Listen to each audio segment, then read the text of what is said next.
Olá, pessoal. Estamos novamente aqui para mais uma gravação do episódio do podcast da Comissão de Direito Tributário da OAB Sinop. Eu me chamo Eduarda, sou vice-presidente da Comissão de Direito Tributário.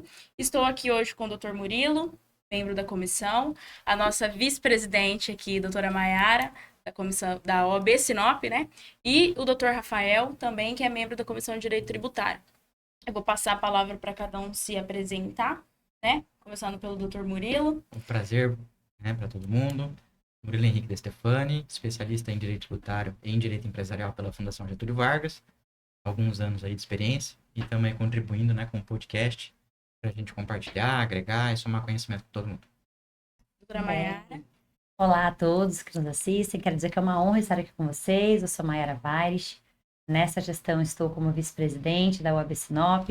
É um prazer estar com vocês falando desse assunto que eu tenho certeza que tem incomodado muitos munícipes, porque Sinop é uma cidade aquecida no ramo imobiliário e o nosso assunto de hoje vai impactar com certeza todas as pessoas, não só empresários e não só aqueles que militam aí no ramo imobiliário e no direito tributário. Então, fique com a gente até o final desse podcast, que eu tenho certeza que vai ser um divisor de águas no seu conhecimento. Muito boa noite a todos, bom dia ou boa tarde, né? Não sabemos que horas eles estão assistindo esse podcast, mas ele tem certeza que vai ser muito interessante. Eu sou o Rafael Conte, sou membro da Comissão de Direito Tributário e estamos aqui hoje para conversar sobre esse assunto que é muito bom aqui, principalmente para a nossa região, que há um setor imobiliário gigantesco, que trabalha muito com essa parte de aluguel de imóveis, né? É isso aí. Então, a nossa ideia hoje é falar a respeito dos aluguéis, né? Como que vai ficar antes da reforma tributária e após a reforma tributária, tanto de pessoa física, né, doutor Murilo, quanto de pessoa jurídica. E a gente vai fazer meio que um resumo, né, do que seria a reforma tributária, o que engloba, quais são os novos tributos que estão aí por vir, quando que vai começar a transição, mas de forma mais resumida, né? Porque a gente teve o primeiro episódio, que teve o doutor Tiago, que é presidente da comissão, junto com o Reginaldo, o André e o Rickson, né? Então, hoje o nosso episódio mais mesmo é para focar a respeito dos aluguéis ali de pessoa física e jurídica, que a gente tem meio que é um tema mais arisco, né, para todo mundo. Então, eu acho que vou passar a palavra para a doutora Maiara. Vamos lá. Então, eu quero passar aqui para os nossos especialistas, né, em direito tributário, para que eles tragam para nós um panorama de como é hoje a tributação. Para quem nos assistir, sabe dizer, olha, hoje nós estamos assim. Quem hoje tem receita advinda de aluguéis na pessoa física, como que é a tributação, quais impostos incidem, quem está na pessoa jurídica, como que é. Para daí a gente fazer o alicerce da nossa casa dentro da questão da tributação dos aluguéis e passar, então, ao estudo aprofundado da reforma tributária nas locações. Então, não sei se Murilo ou Rafael puderem explicar para nós como que é hoje a tributação dos aluguéis na pessoa física. Claro, vamos lá. Então, né, vamos juntos e os dois vão trabalhar bem melhor do que um sozinho. Mas a tributação na pessoa física, né, dos rendimentos em gerais, mas a gente está abordando especificamente aluguel, ela segue a alíquota progressiva do imposto de renda. Afinal, não deixa de ser uma fonte de renda da pessoa. Então, ele vai na alíquota progressiva. E eu acho que é importante a gente detalhar um pouquinho como que funciona, né, essa alíquota progressiva, porque às vezes o pessoal acha que é só seguir aquela tabela, né, de até tal valor é tanto, até outro valor incidiria o 7,5 sobre tudo que ele ganhou, e não é bem assim, né? Eu vi uma vez uma analogia que alguém fez na internet, não vou lembrar quem, mas ele pegava, assim, 4 copos, copo vazio de água, e ele ia enchendo. E eu achei essa explicação dele muito bacana, que ele falou, ó, até aqui, a tabela hoje, a gente teve, né, aprovação tem pouco tempo atrás sobre a isenção até R$5.000, ontem, antes de ontem, e então a gente vai falar números aí, mas estamos, né, desatualizados porque está vindo muita discussão e muita reforma. Mas vamos supor que sejam dois salários mínimos, né? Então, até 2 salários mínimos, encheria o primeiro copo. E aí você não pagaria nada, seria isento. E aí, o que passa desses 2 salários mínimos até o valor X da tabela, você começa a encher o segundo copinho. E aí aumenta, cai na segunda faixa da alíquota, seria 7,5. Aí, encheu esse segundo copo, chegou no valor, né, no teto do salário, do aluguel que a gente está falando, você passa a encher o terceiro copo. E aí vai na alíquota do terceiro, até você chegar na última alíquota, que seria os 27,5. Então, acho que isso é um principal ponto que a gente tem que tirar, né? Desmistificar esse ponto. Não é porque você ultrapassa, chega na última faixa da tabela, que você vai tributar todo o seu rendimento a 27,5. Não. Determinada parcela vai ser isenta, mesmo que você ganhe 5, 6, 7, 8 mil reais, a faixa inicial vai ser isenta. Depois você vai para a segunda faixa, na segunda faixa você vai tributar 7,5, depois 15, depois 20, né? Então você vai progredindo, né? Você tem que fazer o recolhimento via carnê-leão até o final do mês seguinte ao recebimento, efetua o pagamento. Lá no final de abril, se eu não me engano, do ano seguinte, você faz o ajuste, que é aquela declaração que todo mundo faz, no imposto de renda, anual, né? que você faz o ajuste anual lá e você fala, pô, paguei tanto, tinha que ter pago Y. Aí você ou complementa ou recebe a restituição. Né? Seria Porque quando chegar isso. lá no mês de abril, no ano seguinte, é que você vai eventualmente somar ou não com outros rendimentos tributáveis, né? Às vezes você Isso. tem uma fonte de renda fixa e mais a sua renda de aluguéis. Então, você vai pagando o carnê-leão ao longo do ano, de acordo com a competência mensal. Chega lá no ajuste, é por isso que às vezes fala, mas eu já paguei, vou ter que pagar mais. É porque vai somatizar com todos os seus outros rendimentos tributáveis, né, das suas outras fontes pagadoras. E aí pode ser que você tributou os aluguéis em 15%. Quando chega no ajuste, você vai fazer a conformidade com a soma dos outros, né, rendimentos tributáveis. Você pode subir uma alíquota numa parcela, né, dos seus rendimentos. Nessa ideia dos copinhos que o Dr. Murilo trouxe para nós. Que eu acho que ficou bem visual para se entender, eu gostei né? muito dessa explicação. Foi uma vez, uma pessoa só que eu vi explicando dessa maneira, eu achei bem interessante, porque é bem didático, né? Enchendo os compartimentos e mostrando que aquele dinheiro vai ser tributado nessa alíquota, o que exceder vai ser tributado na outra e vai indo progressivamente até você chegar, né? Cumprir a tabela inteira. E, doutor Murilo, só para a gente concluir essa parte da atualidade da tributação da pessoa física, que quando a pessoa não faz o recolhimento no carnê-leão, ela pode fazer toda essa declaração lá no ajuste anual? Dá, mas aí tem complicações. Né? É multa. Então, assim, depende. Vamos lá. Se a pessoa ela não faz, né, o recolhimento no carnê-leão e não declara lá no final, a situação é uma. Ela omitiu receitas, pode vir a ser objeto de fiscalização, cair em malha fina, porque às vezes quem paga o aluguel declara, né? E quem recebeu não declarou. E aí, isso aí é a coisa mais fácil que tem, que é só fazer o cruzamento de dados nos computadores da Receita Federal. Então, vai subir lá o alerta da Receita Federal, vai cair em malha fina, né? O contribuinte vai ser intimado a explicar, ele vai explicar, poxa, esqueci, não recebo. Vai, né, ter um processo administrativo, verificar o que aconteceu ali, e aí pode ser aplicado multas, né, de até 100% do valor que ele deixou a recolher. Então, são situações que realmente que a gente sabe que hoje que acontece muito, o pessoal combina de um declarar, outro também não declarar, mas isso com a reforma vai se tornar cada vez mais difícil de fazer. Principalmente por causa do cadastro imobiliário, que vocês vão explicar para nós o que é isso. E o resumo físico vai pegar todo mundo, né?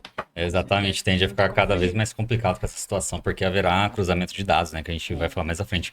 Mas só para contribuir com essa parte, há essa questão de sempre estar emitindo carnê-leão, que se dá sempre no último dia útil do mês subsequente, né, para que se pague o tributo anterior.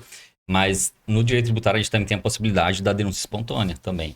Caso o contribuinte não esteja regular, ele pode vir a mostrar para o fisco, olha, eu esqueci de pagar, deixei de pagar tal questão. E o que isso acarreta, né? Isso evita com que o contribuinte não tenha que pagar a multa e eventual notificação tributária. Então, de crime tributário. Crime tributário também, tem toda essa questão de elusão fiscal, né, que seria sonegação fiscal. Então, é uma parte muito, muito importante para que o contribuinte possa saber que ele pode estar regularizando, né, o seu nome, porque eu também, outro ponto, né, o fisco ele tem 5 anos para estar cobrando valores pretéritos, né, do passado. Então, devido à prescrição quinquenal que nós temos, né, então, há essa possibilidade do contribuinte estar se regularizando para que evite problemas maiores com a malha fina e etc. É importante destacar que essa denúncia é antes de iniciar o processo de fiscalização. Porque já tem o pessoal que fala, não, vou esperar vir aí a notificação, cair em malha fina, aí ele vem querer fazer a denúncia e fala, não. Ausência de boa-fé, né, do contribuinte. A denúncia é antes, né? Depois que inicia o processo de fiscalização, não é mais denúncia. Por isso que é importante esse tipo de conhecimento de alerta para a população, porque para que procure um advogado especialista, um contador da sua confiança, para que em parceria o advogado contador faça esse processo, faça essas declarações, né, essa apuração do carnê-leão retroativa, esse recolhimento, para que a gente evite esses problemas depois com notificação, processo administrativo, enfim, todo o processo tributário administrativo tem em paralelo a ele, talvez, uma incidência de um crime tributário. É um processo criminal tributário. Então, enfim, entendemos. Então, vamos entender agora como que funciona a pessoa jurídica, né? Então, a gente sabe que nos últimos anos vem essa ascensão, né, da pejotização da questão dos aluguéis, seja através de uma empresa de gestão de aluguéis ou através de uma holding, né, patrimonial ou financeira, para fazer essa gestão. Então, na pessoa física, a incidência do imposto de renda, alíquota progressiva, carnê-leão, entendemos. E na pessoa jurídica, hoje, quem já tem uma pessoa jurídica constituída hoje, quais são os impostos que incidem nessa gestão desses lucros, né, advindo de locações? Como que é isso? Vamos lá. A gente, né, a Mayara falou, a holding, ela surgiu, tá na moda, tá vigente ainda, mesmo, né, com essa discussão toda sobre a reforma ou não. Então é assunto hoje muito quente. E quando a gente vai falar de tributação, a gente não pode esquecer que não deixa de ser uma pessoa jurídica e ela tem modelos de tributação distintos. Ela pode adotar o lucro real, ela pode adotar o lucro presumido. Então eu acho que vale a gente falar um pouco dos dois. Então vamos lá. O IRPJ é o imposto de renda, né, do lucro da pessoa jurídica, rendimento. Então, quando a gente vai iniciar falando do lucro presumido ou lucro real, é super simples, é exatamente o que o nome diz. O lucro tributável, ele é presumido, ou seja, o pessoal está presumindo, né, que você teve X de lucro, enquanto que o lucro real, você vai, de fato, aferir quanto que é o lucro daquela empresa. Então, o pessoal normalmente costuma falar que o lucro real, ele é para empresas maiores, e claro, tem um limite de faturamento, se eu não me engano, 78 milhões anuais, que você é obrigado a aderir ao lucro real, e algumas atividades também, financeiro, você não tem opção, né? Você não pode ir para o presumido, você tem que ser do lucro real. Então, o pessoal costuma falar, não, o lucro real é só para esse tipo. Não, você tem situações que a pessoa jurídica é bem interessante ir para o lucro real. Por quê? O lucro real, a base que vai ser tributada é, de fato, o lucro que a pessoa tem. Então, se ela teve 100 mil de faturamento e 90 mil de custo operacional dela, o lucro é 10, né, a grosso modo. Então, ela teve 10 mil de lucro. E é esse 10 mil que vai ser tributado. Certo? Então, quando você tem um custo operacional muito alto, comparado com o seu faturamento, é interessante o lucro real. Porque você reduz a base tributável ao que de fato é o seu lucro. Quando você fala de lucro presumido, é a situação inversa. É quando você tem um lucro acima do que a legislação presume que seria o lucro para aquela atividade. Então, o lucro presumido funciona da seguinte maneira. Você teve 100 mil ali de faturamento e dependendo do seu ramo de atividade, se é varejo, se é indústria, se é prestação de serviço, ele delimita quantos % daquele seu faturamento vai ser de fato o lucro. Para o assunto que a gente está tratando, que é de aluguéis, é 32%. Então, ele fala, pô, você teve aí 100 mil de faturamento, a gente vai presumir que 32% disso, ou seja, 32 mil, é o lucro. E essa vai ser a sua base tributável. E é por isso que é interessante, né, o pessoal da holding, que eles chamam de holding patrimonial, imobiliário, o que quer que seja, o nome que se usa, ela pega e vai 100 mil de aluguel que você recebeu, e você presume que você teve só 32, ou seja, você teve 68 mil de custo. E assim, a gente sabe que essa atividade não tem esse custo. Claro, você tem reforma, pintura e tudo mais, mas não chega a 68% da sua atividade. E isso que é o atrativo, né, para PJ e aluguel. Porque você tem um faturamento, né, claro, significativo, expressivo, e boa parte desse faturamento é considerado como custo operacional e você não tributa. Né? Então, quando a gente vai falar sobre tributação da pessoa jurídica, a gente tem que ter a ciência de que você pode estar no lucro real, e aí você vai tributar de uma maneira, e você pode estar no lucro presumido, que é o pessoal normalmente, quando recebe aluguel na pessoa jurídica, é essa estrutura que ele tem. A PJ ele recebe no lucro presumido. Claro, vai ter uma ou outra exceção, que ele tem várias atividades agregadas na PJ, e ele tem que estar no lucro real, e ele recebe ali um aluguel de alguma coisa que ele tem e vai ser tributado pelo lucro real. Né? E aí, quando a gente vai falar, então, de lucro presumido, a gente trata aí, né, o imposto de renda, o adicional do imposto de renda, porque exceder, né, os 20 mil. a gente fala da contribuição social sobre o lucro líquido, PIS e a COFINS, que incidem sobre o faturamento. Isso, exato, né? Isso pré-reforma. Então, a gente teria esses 4, cada um tem a sua alíquota, e a alíquota efetiva que a gente chama, o que seria essa alíquota efetiva? Né? Você considera a alíquota de cada um com aquela redução da base de cálculo, né? Que é 32%, então você teria uma alíquota de 14,53%. Então, que é muito mais vantajosa do que os 27,5% da pessoa física. Então, isso é o que a gente teria hoje. Então, você tem ali a sua pessoa jurídica, você tem os aluguéis, né? Tem esse rendimento, e você tributa uma alíquota efetiva de 14,53%. Claro que você tem todo o custo que a pessoa física não tem. Você tem que ter uma contabilidade, você tem que ter os livros contábeis, você tem que ter todo um registro, afinal, não deixa de ser uma empresa. É uma empresa cuja atividade dela é administrar imóveis e receber, né, esses A aluguéis. grosso modo, o pensamento do cidadão sempre foi assim: se eu estava acima da alíquota de 15% do imposto de renda, já compensava eu abrir uma pessoa jurídica. Isso, Né? exatamente. Porque por conta que a alíquota efetiva girava em torno de 14,5% por aí, né? Nós temos também a possibilidade do Simples Nacional, né? Contudo, ele tem um óbice, né? Da questão, porque, por exemplo, as holds não se enquadram. E aí o contribuinte ele precisa fazer algumas contas, né? Para entender qual regime tributário é melhor. Porque, assim, vamos supor que você esteja ali já acima, né? Você vai estar na pessoa física, acima de 2.640 eu já começo a pagar 7,5%. Estou acima da isenção, né? Aqui uma hipótese fictícia. Já teria que pagar 7,5%. No Simples Nacional, eu pagaria 6%. Então, opa, já passa a ser bom eu migrar para PJ, né? Migrar minha casa para PJ. Só que é um problema, porque para você migrar para pessoa jurídica, você vai ter que pagar ITBI, porque a gente também tem a questão que, em regra, você integralizar um imóvel na pessoa jurídica, você não paga imposto. Mas há exceção, né? Porque quando a atividade preponderante é de aluguel ou venda de imóveis, há isenção de TBI. Esse é o que está no nosso Código Tributário Nacional.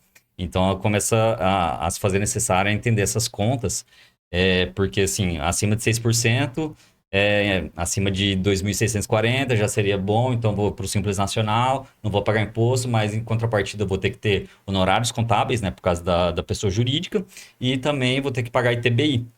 Aí você pode fazer uma estratégia tributária, né, de elisão fiscal, e enquadrar em outro setor, como uma holding, e pagar pelo Simples Nacional. Mas, claro, isso tu tem que ver no caso específico, na prática, para que você evite, né, esse pagamento de TBI de forma legal, né, sem sonegação fiscal nenhuma.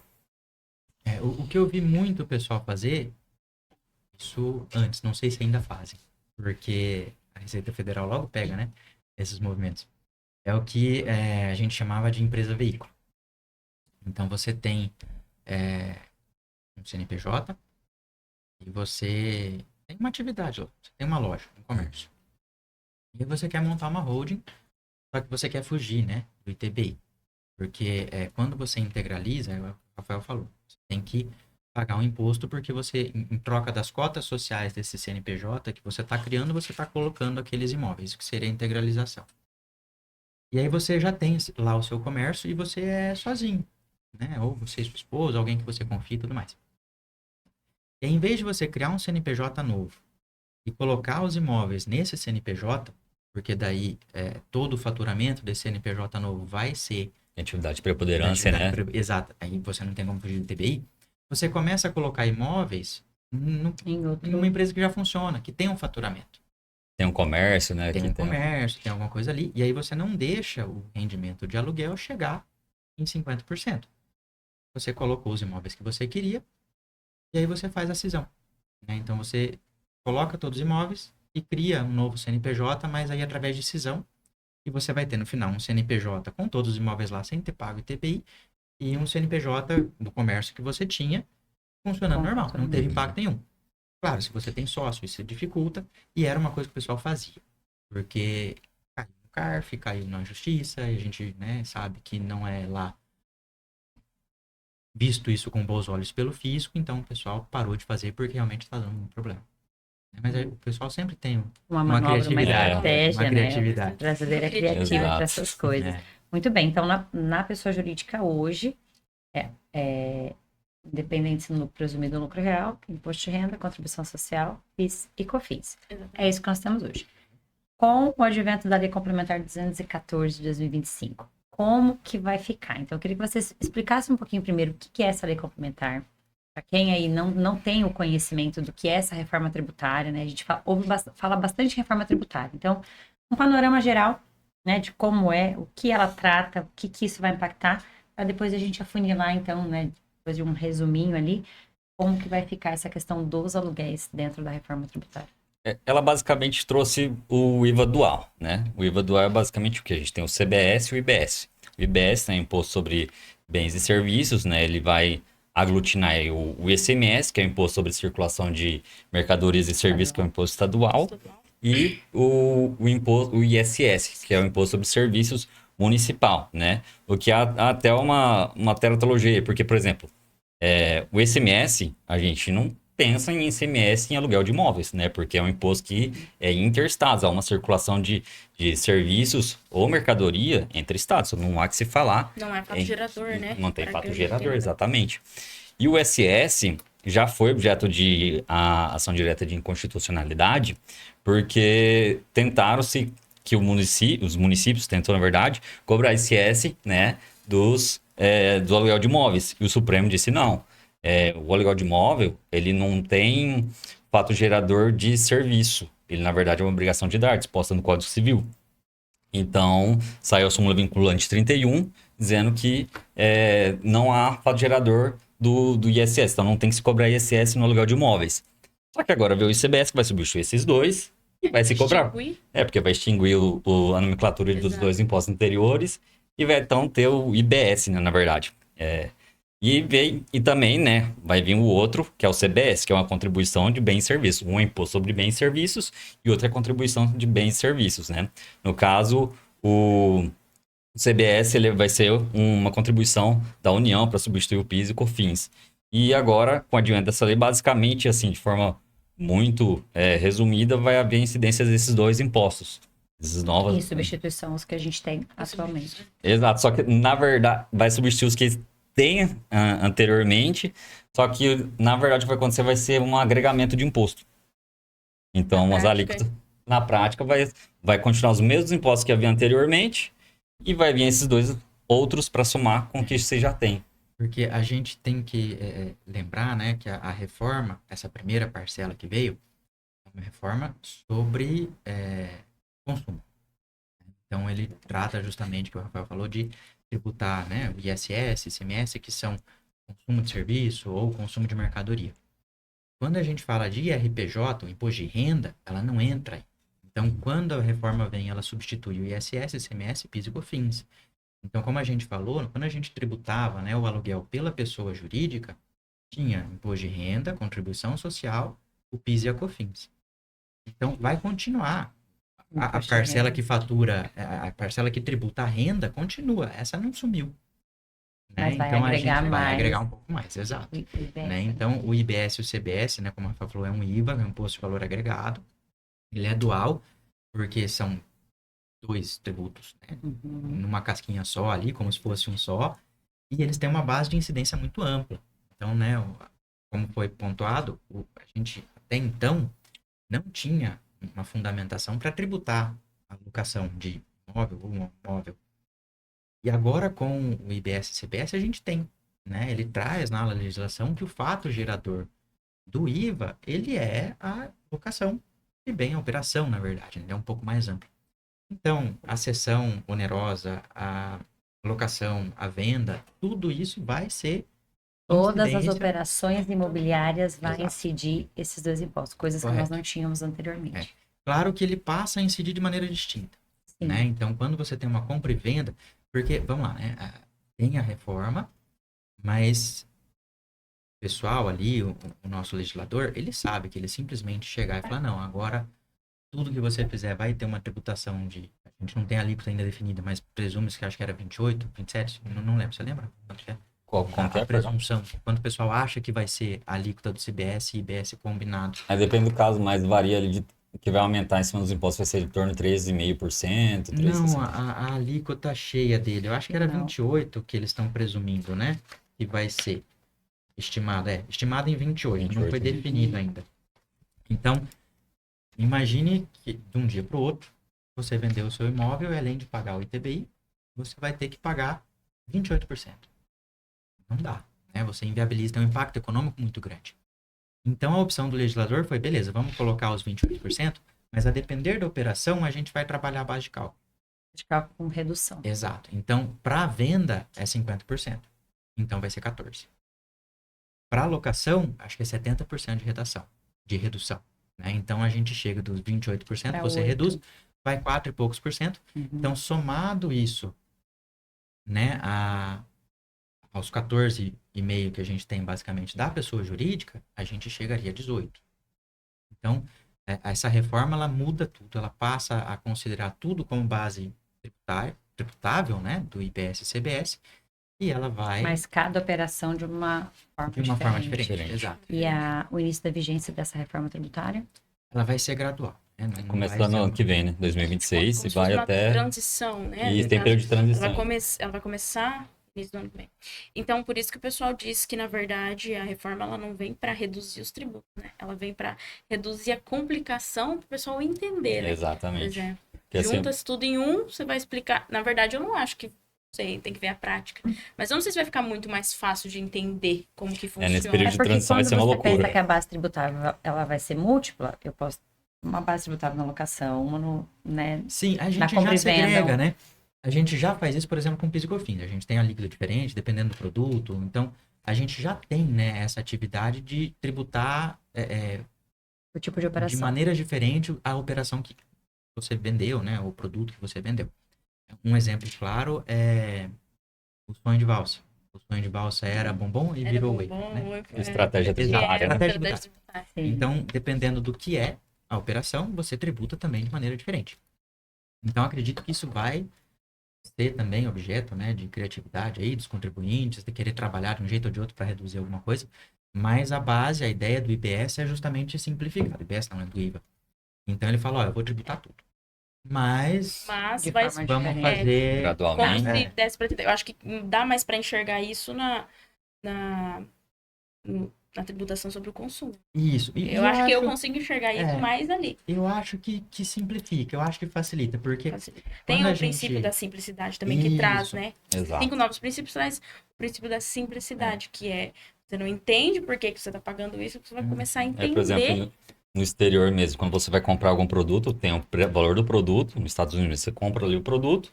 E daí você só vai descobrir que você vai pagar imposto depois, né? No caixa. O valor do produto é X. Você vai passar no caixa, é X mais o imposto. Uhum, Aí o imposto sai depois. Aqui não, tá tudo Tá tudo embutido embutido. e ninguém sabe o que tá acontecendo. aqui a É, gente ninguém até tentou fazer, né? Vem o cupomzinho fiscal lá, ele vem valor estimado de tributos. Mas é numa letrinha desse tamanho. É, ninguém pequenininho, lê. ninguém lê. Ninguém. Quando você vê metade, você E agora com esse IVA dual, qual que é a proposta, como que vai ficar agora a tributação dos aluguéis na pessoa física? Vamos continuar só com imposto de renda ou vai ter incidência do IBS, CBS? Conta pra nós, essa aí eu A acho que famosa resposta direito. depende. Vamos lá, Exatamente. vamos ensinar para quem está Exato. nos assistindo o que pode acontecer para a gente abrir várias caixinhas, né? Nós vamos ter que abrir várias caixinhas aqui, vamos lá. Então, nós temos a regra geral não vai ter incidência de CBS e IBS. Continua só imposto de renda. Só imposto de renda. Essa é a regra geral. Mas, nós temos aí a exceção. Se você possui 3 imóveis, isso é uma regra que precisa preencher os 2 requisitos. Se tiver 3 imóveis e o faturamento desses 3 imóveis for acima de 240 mil, aí vem o CBS e IBS. E se ganhar, e se o faturamento for acima de 280 mil? Vai incidir também, independente se tiver 3 imóveis. Então, a gente tem a regra não pagar, tem 3, e a exceção tem 3 imóveis, o faturamento é 240 mil, paga CBS e IBS, né? É uma regra aí que precisa preencher os 2 requisitos. Ou a exceção da exceção se só tiver o faturamento acima de 280 mil, já incide também o CBS e IBS, independente se tiver 3 imóveis ou não, só um já A gente preenche. poderia dizer que para aqueles grandes contribuintes, né, com grandes operações imobiliárias, eu teria uma espécie de uma tributação da PJ na PF. Eu Uma acho incidência de que... impostos que naturalmente seriam da pessoa jurídica junto. Sim. Eu acho que a gente vê esse movimento nessa reforma, né? Você tentar aliviar um pouco a tributação da base e alcançar um pessoal que, por justiça fiscal, não sei qual que é a intenção, a vestimenta que se coloca, fala, não, vamos tributar mais esse pessoal e um pouco menos esse. Então, sim, né? A ideia é justamente você presumir, não, a pessoa física não é contribuinte de IBS e CBS na alocação. Porém, em alguns casos, a gente vai te considerar, sim, contribuinte e a gente vai tributar com a alíquota do IBS e CBS. E hoje a gente presume que seja 28%, com a redução de 70%, vai para 4 e pouquinho. Né? E são as situações que o Rafael falou. Se você aluga mais de 3 imóveis, você vai ser considerado contribuinte do IBS e CBS. Se você recebe mais de 240 mil de renda. Mas é cumulativo. Anual, você tem isso? que ter anual, exato. 240 né? anual. 240 ao ano. Então, você tem que ter mais de 3 aluguéis e receber mais de 240. Você preencheu esses 2 quadradinhos, você é contribuinte do CBS. A exceção é 20% a mais desse limite. Por que é 20% a mais desse limite? Porque ele é atualizado ano a ano. Eu acho que é ano a ano, né? Não lembro se é ano a ano ou outra periodicidade. Eu acredito que seja ano a ano. Pelo índice de correção monetária. Então, em 2026 vai ser 240. Sim, no no ano outro seguinte, ano vai ter uma atualização. vai ter uma atualização. Então, é sempre, se você exceder o limite em 20%, não importa se você tem um imóvel, você vai sim ser contribuinte. Para quem está nos assistindo, se a gente for pensar, mais de 3 imóveis com renda de 20 mil por mês. Isso. Para ficar bem Exato. básico assim. Exato. Você tem 3 imóveis, né, e a sua renda desses imóveis, a alocação, 240. acima de 20 mil por mês, você vai pagar além do imposto de renda, que você já paga o carnê-leão, nas alíquotas do imposto de renda progressivas, vai pagar ainda CBS, CBS. Isso mesmo. E não dá para fugir, né? Por conta dessa questão do... É o CIB, né? Que eles falam. É o Cadastro Imobiliário Brasileiro. Né? Já tem esse cadastro, agora ele vai ser atualizado para isso. Esse cadastro para esse cruzamento de informações. É porque o que acontecia muito, né? As pessoas não declararem a renda das locações. Não, então, né? Faziam aí através de contrato de comodato, exato, né? Mas para terceiros, não para o mesmo, não PJPF mesmo proprietário, não para finalidade de moradia, né? Às vezes para finalidade de comércio mesmo. E aí eu penso que agora com esse cadastro imobiliário brasileiro, com esse CIB, as operações vão ser muito bem cruzadas, né? Então, você tem uma empresa, vamos dar um exemplo aqui, você tem um escritório de advocacia, onde você está lá no CNPJ, o endereço tal. Aí vai lá no CIB, esse endereço pertence a quem? Pertence ao João.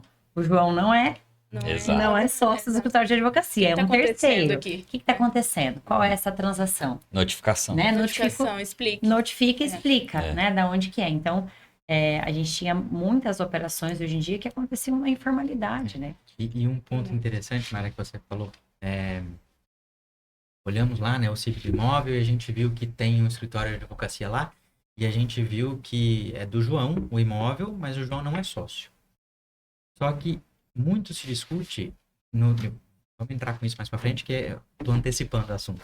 Mas existe a possibilidade, com a reforma, de mesmo sendo o João sócio do escritório de advocacia, você presumir que o João está cedendo incomodato, ou qualquer que seja, né, a estrutura para PJ. Afinal, a regra é o patrimônio da PJ é um e o patrimônio da pessoa física é outro. Sim. Né? E aí o fisco vai tributar. Então, ainda contratos de comodato não onerosos? Que a cessão não onerosa. Exato, cessão gratuita seria a intenção muito se preocupa, né? Porque quando o pessoal começa a fazer holding, ele tem lá uma mega estrutura, uma empresa X, o imóvel está no nome do sócio ou no nome da PJ e ele cede gratuitamente pro sócio ou o sócio cede para a PJ, né? E aí o fisco, ele vai presumir que tem, de fato, uma renda ali, sabe? Uma manifestação de riqueza. Por quê?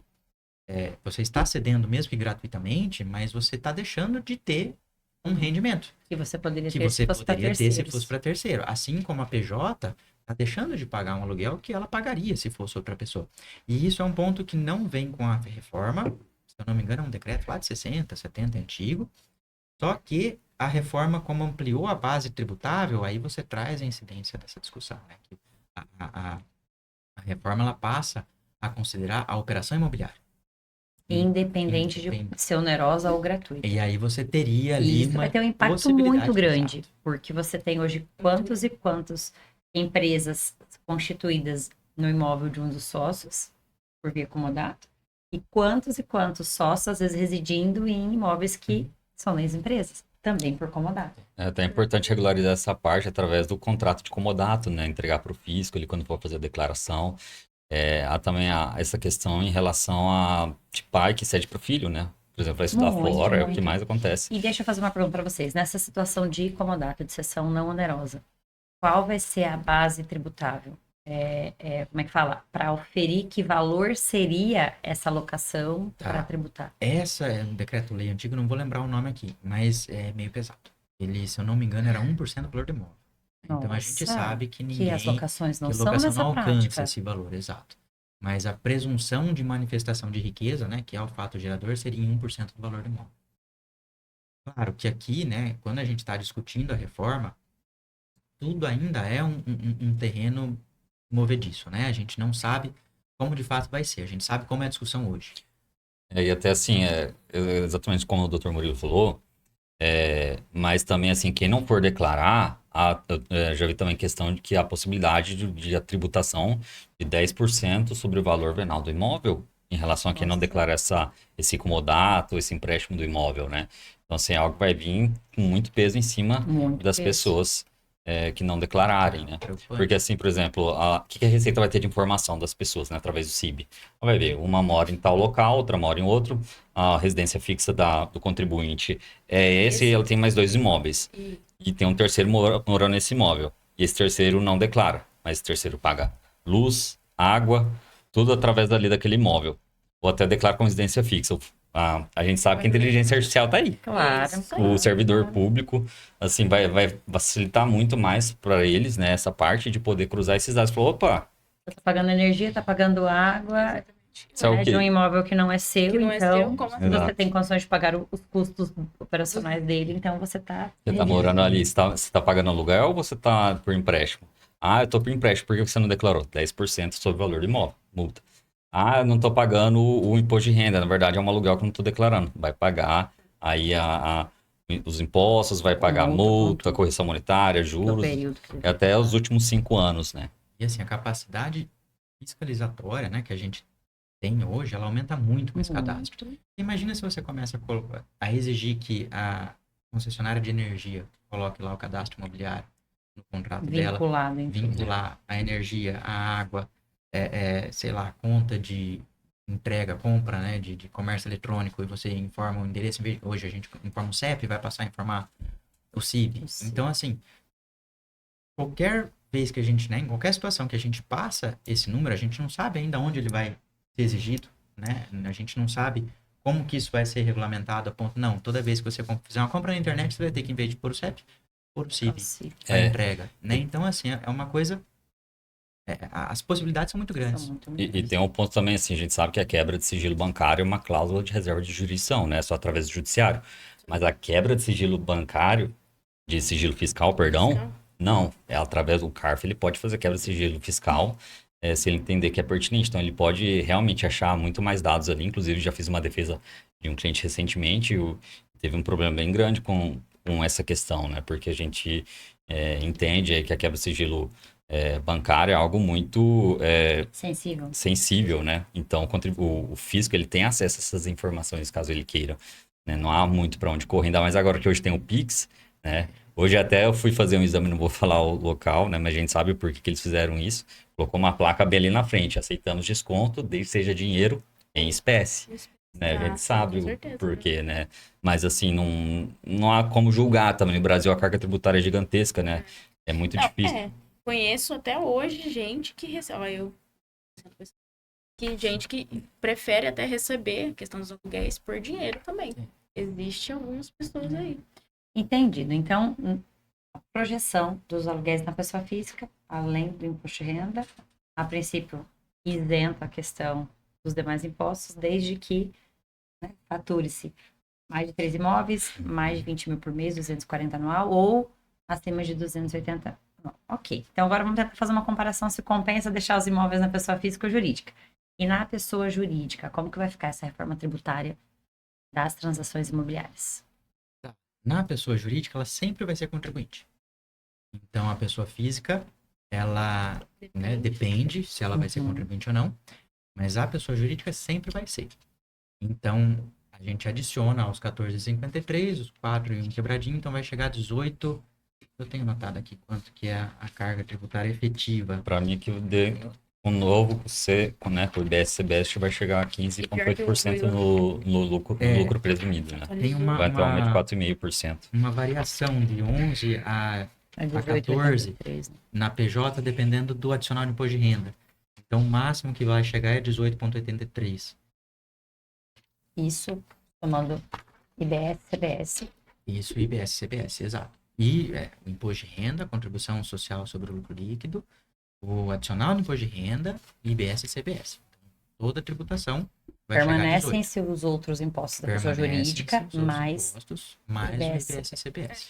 Então, vou aumentar um pouquinho. Já no Simples Nacional, a informação que eu tenho é que o imposto inicial, a alíquota inicial, seria de 6%. E ali já, porque assim, o Simples Nacional, você emite o CNDS, né? O DAS, perdão, que é um documento de arrecadação do sistema tributário, né, através do Simples Nacional, e o IBS e o CBS vai estar ali dentro embutido nesse DAS. Então, teoricamente, não mudaria nada. Eles estão até... tem até um termo... Mas que aí eles... vai depender do KNAI para saber se pode aderir ao Isso. Simples Nacional ou não. Esse é o Nem problema. Todas as Nem todas podem. operações vai poder fazer a adesão ao Simples Nacional. Aí tá o pulo do E gato. isso muda muito.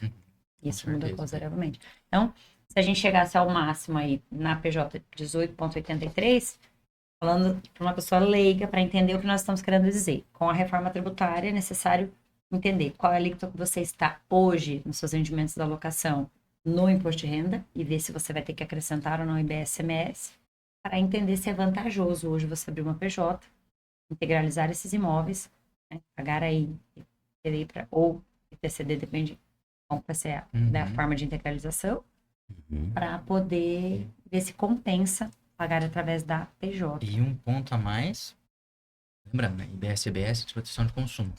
É a tributação de renda que está sendo discutida e a possibilidade de tributar dividendos. Então, beleza, você tem a sua PJ, você recebe aluguéis na PJ, você tributa 18%, mas quando você distribuir esses dividendos para o sócio, existe ainda a possibilidade de incidir o imposto Pagar de novamente. De se pagar novamente. Exato. E aí também vai entrar, né? Pelo menos o que a gente tem hoje na proposta é uma progressividade. Sobre o lucro? Sobre o lucro distribuído, exato. Então, até 50 mil mês distribuído, você seria isento. E aí você cairia numa progressividade, uma tabela progressiva, até 10% se for 100 mil. Mais de 100 mil, digamos que você... Poderiam se somar no máximo em mais 10% de imposto. Exato. Então, iria para 28, Quase o que 28%. ficaria um pouco a mais mais caro do que na pessoa. do que os 27,5, desde que você não seja contribuinte, né, do IBS-CBS. É. Então, sim, existe um cenário qual é mais vantajoso você ficar na pessoa física, em tese. Porque você concorda que para você distribuir mais de 100 mil mês de dividendos, se você ficasse na pessoa física, você seria contribuinte. Sim. Quer seja pelo limite de faturamento, mesmo que você considere que seja um imóvel só e você tem 100 mil por mês, você ultrapassa, né, o limite. Uhum. Então, em tese, sim, teria uma possibilidade de ser mais vantajoso na pessoa física, mas na para prática... não incidir Exato. o imposto sobre a distribuição de dividendos. Mas a gente sabe que na prática, se você recebe, vai depender. né? Então, Entendi. E hoje, quando você abre uma PJ para fazer a administração desses aluguéis, a integralização ela é feita, o ITBI é calculado pelo valor venal? a gente sabe que se discute, mas sim, é o valor venal do IPTU. Hoje, se você for fazer lá uma venda, uma compra e venda no cartório, você vai registrar, acaba sendo o valor venal e incide 2%. Não sei se isso permanecerá assim. Né? A gente Na sabe, integralização dos imóveis na PJ. a A gente reforma sabe, ainda pode trazer algo sobre isso. eu acho que para fins de fiscalização, eles vão... A gente já viu algumas tentativas, né, Rafael, que milita também nessa área, do fisco, quer seja municipal, quer seja estadual, quando a gente fala de TCD, de querer trazer isso a valor de mercado. Porque é muito mais interessante para o fisco você tributar o valor do mercado do que o valor da tabela do IPTU, que muitas vezes o município sequer tem, né, estrutura para atualizar aquilo ano a ano. Então, sim, a princípio seria o valor venal, mas a gente não pode garantir que isso vai permanecer assim. A gente não sabe se vai vir uma reforma grande aí a fins de fiscalização, se o pessoal vai começar a atualizar, a trazer isso ao valor de mercado, então ainda é um terreno meio Em resumo, incerto. vocês que são empresários, têm PJ, né? Aproveitem para fazer distribuição de lucros até 31 de dezembro, que nós ainda não temos tributação sobre a distribuição de lucros, né? A partir do ano que vem, o cenário muda e vai depender do faturamento da sua empresa, vai depender, né, de muitos outros fatores. Vamos falar um pouquinho de coisa polêmica? E a holding, como vai ficar? Vai compensar, não vai compensar? Vamos falar um pouquinho? Ainda que a gente não tenha uma base sólida, porque nós não temos ainda um terreno seguro para falar sobre isso, mas da perspectiva de vocês, dos estudos de vocês sobre a reforma tributária, sobre tudo isso que a gente está comparando aqui, que eu acho que ficou bem claro para quem está nos ouvindo, vamos fazer um comentáriozinho sobre isso. Até a gente estava, né, um pouco antes de começar a gravar, a gente estava discutindo que o pessoal chegava no escritório, né, e falava, não, quero fazer. Pô, vamos segurar um pouquinho, espera, né, mais uns meses. Esperou até agora, né? Vamos esperar um pouco até a gente ter pelo menos um norte, né, um pouco mais fixo de como que seria. Aí o que a gente tem hoje? A gente tem a possibilidade de considerar a pessoa física como contribuinte do IPS-CBS, então de 27,5% vai subir a 30 e poucos, quase 40%. A gente tem uma fiscalização que parece que vai se mostrar muito mais eficiente com relação ao cadastro imobiliário. A gente tem uma tributação de dividendos, possível tributação de dividendos, e mesmo assim, nesse cenário todo, a gente verifica que a carga tributária da pessoa física vai ser desvantajosa, vai ser mais oneroso você receber o aluguel na pessoa física do que na pessoa jurídica, mesmo com todas essas reformas. Por outro lado, a gente tem uma discussão da base tributável do ITCD, que vai, né, discute sair do valor declarado. Hoje em dia você pode, por exemplo, fazer a integralização do capital social com o valor declarado no seu imposto de renda lá atrás, sem precisar atualizar. E daí você faz essa doação de cotas com o valor ali contábil. Do então, imóvel. fica muito barato você fazer essa operação. Tudo isso parece que vai mudar, né? Parece que a própria integralização a gente não sabe como vai ser, se você vai ter que trazer isso a valor de mercado ou não, ou se você vai poder ainda integralizar com o valor declarado no seu imposto de renda. A gente sabe que vai vir também uma mudança no ITCD, que a gente não sabe também se eles vão começar a considerar o ITCD, o valor de mercado daquela empresa com os imóveis lá dentro ou não. Mas mesmo assim, nesse cenário todo, a gente entende que ainda assim é favorável, né? É interessante você considerar esse estudo. Claro, quanto mais você demora, mais esse procedimento todo vai ficar um pouco mais caro, porque hoje você consegue fazer de um jeito, amanhã talvez você não consiga. E mais você vai ter que diluir, né? Receber esse aluguel por mais tempo para você passar a pagar o investimento. Porque você vai ter um custo De contábil, data transação um custo de TD, um custo toda essa operação. Desse imóvel. Então, a economia tributária que você pode vir a ter, né, nessa diferença entre a tributação da PJ e da pessoa física, talvez ela demore mais a se pagar. Né? E você vai ver uma economia tributária mais na frente. Mas, O ideal seria organizar isso com a segurança que a gente tem hoje, até 31 de dezembro, sabemos em que chão estamos pisando, a transação que dá para ser feita. E também é importante dizer que toda essa situação que a gente está discutindo é com relação à tributação de recebíveis desses imóveis. Porque às vezes a pessoa fala, eu tenho 3, 4, 5 imóveis. Às vezes eles não estão gerando renda. Eu tenho que ir lá abrir uma PJ, eu tenho que colocar, né? Então acho que é importante talvez vocês fazerem um comentário sobre isso. Em que momento é interessante você fazer isso? Porque às vezes você tá lá, tá só com o imóvel, ele não tá produtivo, ele não tá com nada construído. Às vezes você tem um imóvel que é para você realmente fazer o giro, construir, vender. Então, né, pessoal, já veio isso no escritório perguntando, eu preciso colocar todos os meus imóveis, mas qual que é a sua atividade? Não, eu construo para venda, pago ganho de capital em todo o processo. Então, e aí? Então, não é tudo isso que a gente está falando, gente, não é para todos. Não é para todas as situações, né? Então, acho que é importante falar Assim, sobre que isso. varia muito também qual que é a estratégia da pessoa, né? Porque, por exemplo, se você está na pessoa física e você quer comprar um imóvel, você compra um imóvel com intenção de investimento e depois quer vender ele, se você pega esse imóvel, vende ele futuramente, você tem até 180 dias para comprar um outro imóvel, para que você não se tenha que pagar o imposto de renda em cima do lucro que você obteve. Então, vai depender bastante quais são os seus objetivos, né? Se é só oferir uma renda maior, se é aumento de capital. Se for aumento de capital, você pode manter na pessoa física, mas contudo, a gente tem que também ter um outro olhar, né, para o direito empresarial. A gente sabe que a pessoa jurídica, ela tem uma personalidade e ela tem diferença patrimonial. Por exemplo, se você cometeu um ilícito civil na pessoa física, seu patrimônio todo que está na pessoa física vai responder por ele. Exposto. Está exposto. Agora, se tiver na pessoa jurídica, uma coisa é a pessoa jurídica, outra coisa é você, pessoa física. O seu patrimônio que tiver na pessoa jurídica não vai responder pela física, em regra, né? A gente sabe que tem exceções. Então, assim, vai variar bastante conforme o planejamento da pessoa. É claro que nessa questão da holding, né, que o objetivo dela um deles é esse, é você pegar o patrimônio e proteger, né? Uma das formas de proteger é essa. Também tem essa questão de você fazer esse planejamento patrimonial, né, sucessório.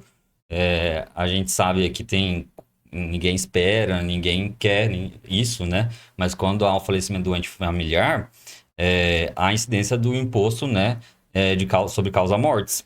Se você consegue planejar esse patrimônio, fazer uma doação em usufruto, conforme for a família, você consegue doar esse patrimônio, diluir ao longo do tempo para que não se tenha que, né, pagar esse imposto, né, dada a alíquota ali que é permitida anualmente, né, e você fica isento, né, de imposto sobre doação, e você consegue evitar essa parte, assim, por exemplo, no Paraná, igual esse problema que nós estávamos falando anteriormente sobre a avaliação do imóvel, lá o fisco, né, no caso a Cefaz, vai à fazenda, né, ou imóvel que for, e avalia ele conforme o valor de mercado. E você vai pagar 17% em cima de um imóvel que vale 5 milhões.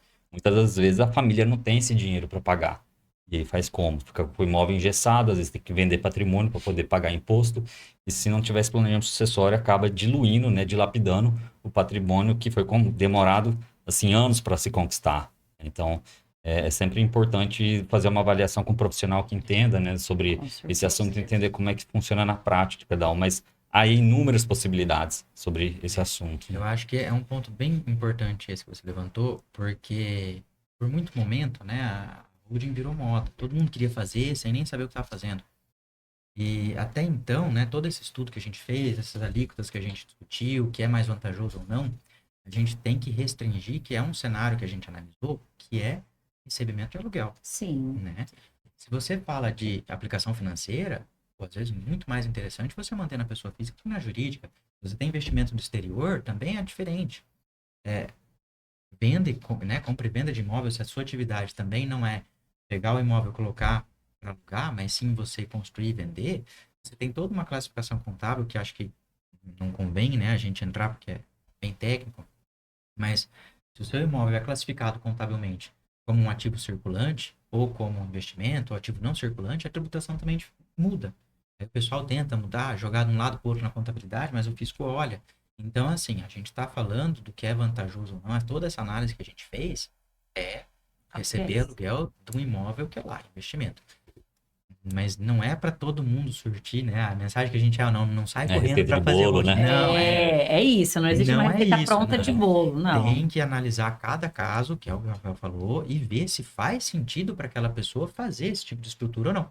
Porque não é uma estrutura gratuita que ele vem, vou assinar um papel aqui, fez, amanhã não gostei, desfaço. Não. Tem todo um custo envolvido, né? O ITBI é 2% do seu patrimônio, mais o ITCMD é 8%, depende. Então, pô, vale a pena eu investir 10% de tudo que eu construí na vida, sem saber o que eu estou fazendo, né?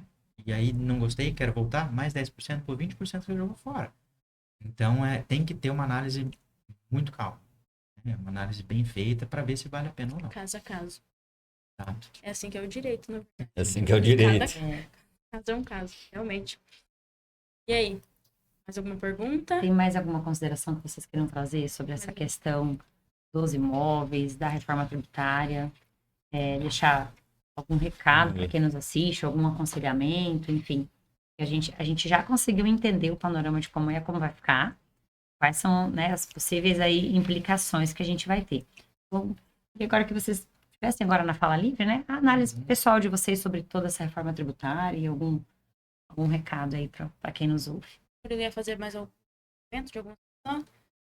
Eu acho que, vou até aproveitar o apontamento com o fechamento. A oportunidade. Eu acho assim, a gente tem que ter ciência de que a gente está debatendo um assunto que ainda está em evolução. Exato. Então, ainda são propostas, isso ainda vai passar por todo o legislativo, pelo executivo, ver o que muda, o que fica. Às vezes, a alíquota que a gente falou que hoje muda amanhã para outra, que hoje faz sentido, talvez, né, vale a pena, amanhã pode não valer mais. Então, é um assunto que, reforço, precisa de cautela. Né? Hoje a gente analisou o cenário que a gente tem de propostas e hoje a gente conclui, ainda é interessante nesse caso em específico. Talvez em outros casos não sejam, né? Mas precisa ter calma, consultar, pesquisar, analisar e verificar se realmente faz sentido e ver se você assume o risco ou não assume o risco de, enfim, né, alguma alteração aí na proposta, alguma surpresa que surja, né? E ter, talvez não o benefício que você alcançava, talvez um pouco menos, ou talvez um pouco mais, não sei. Né? Mas calma, conversa, vê se faz sentido e aí decide fazer. Eu acho que tem que viver na prática mesmo, né? A reforma tributária. Tá vivendo antes dela, aí a partir do momento da transição começar a loucura inteira e a gente vai ver como é realmente. Exato. Eu gostaria de fazer 2 apontamentos, assim, como advogado, eu reforço o que o Murilo falou, analise se faz sentido para você, converse com o seu profissional, seja contador, advogado, para você entender o que é melhor para você, né? E outro ponto que eu gostaria de falar como cidadão também, nós estamos vivendo um período de transição, né? Aproveite e assim, a gente tá vindo uma carga tributária gigantesca, as coisas não tendem a ficar melhores. Pelo que eu analisei. Digam que não, né? Por mais que falam que não, a carga não vai talvez mudar. fique mais fácil de entender, mas a carga tributária tem que ficar mais pesada. E no Brasil a gente sabe que a carga tributária não é fácil. Então, como cidadão, aproveito assim para dizer ao público que cobre seu parlamentar, para que ele reflita sobre o que está acontecendo. Nós, como cidadãos, nós podemos cobrar dos nossos representantes sobre essas questões, porque assim, a vida do cidadão brasileiro tende a ficar mais complicada com essa carga tributária mais onerosa. O impacto é muito grande, né? Muito grande. Então, e é em tudo, né? E os nossos parlamentares precisam se debruçar sobre esses assuntos, porque isso vai impactar não só a nossa geração, mas as próximas gerações. Todo o legado que, às vezes, de uma vida toda tem sido aí construído por uma família, né? Isso vai impactar. Porque aos pouquinhos, se não souber fazer uma boa gestão e não tiver bons profissionais ao lado, vai acabar fazendo o que o Dr. Murilo disse, né? Não, fiz errado, volta. Depois volta de novo. Né? E isso vai perdendo todo o legado construído, né? E eu trabalho bastante na área do planejamento sucessório, dentro de sucessões, e a gente vê muito isso. Né? Um despreparo, às vezes, com as disposições de última vontade, que não foram bem organizadas, e aí depois a gente tem o impacto disso dentro do inventário, né? Exatamente. Então é isso, pessoal? É isso. Gostaria de agradecer aqui, né, a presença da nossa vice-presidente aqui da OAB. Tá tendo um papo de vices, né, agora? Não é? Vamos colocar o Murilo de vice em alguma coisa. Não, eu já vou passar. Eu já falei pra ele. Eu tô querendo passar a faixa pra ele. Vice da Constituição Tributária, vice da OAB, Cojade. da Cojade. Murilo, vamos nomear. Eu vou nomear ele. A próxima é nossa. É isso aí. Então, a gente aguarda aí o próximo episódio, que é o 3º episódio, né? Que não tá marcado ainda, mas fazer. E você que nos assiste pelo canal do YouTube da OAB Sinop, deixe nos comentários as suas dúvidas ou os novos temas, os novos levantamentos, as novas ideias para que a Comissão de Direito Tributário e as demais comissões da OAB Sinop possa trabalhar ao encontro mesmo da necessidade do cidadão, de quem nos assiste, de quem nos ouve, porque a intenção de todo esse trabalho, dessa doação, desse servir para a OAB, é justamente levar informação técnica de qualidade, desmistificada e algo que você possa confiar. Eu falo que hoje a gente está num mundo virtual, tem muita informação. Informação, às vezes, que eu nem vou procurar e chega à minha mão. Não sabe o que você vê mas primeiro. A gente precisa triar. A gente precisa triar. E a OAB, ela tem esse papel fundamental na sociedade, que é a da informação, né, com responsabilidade, de forma técnica, com especialistas. Eu falo que eu fui realmente honrada de estar nesse episódio com vocês. Honrada sou aprendendo com vocês nessa oportunidade. Eu quero agradecer ao Dr. Rafael, ao Dr. Eduardo, ao Dr. Murilo. A gente agradece. Imagina.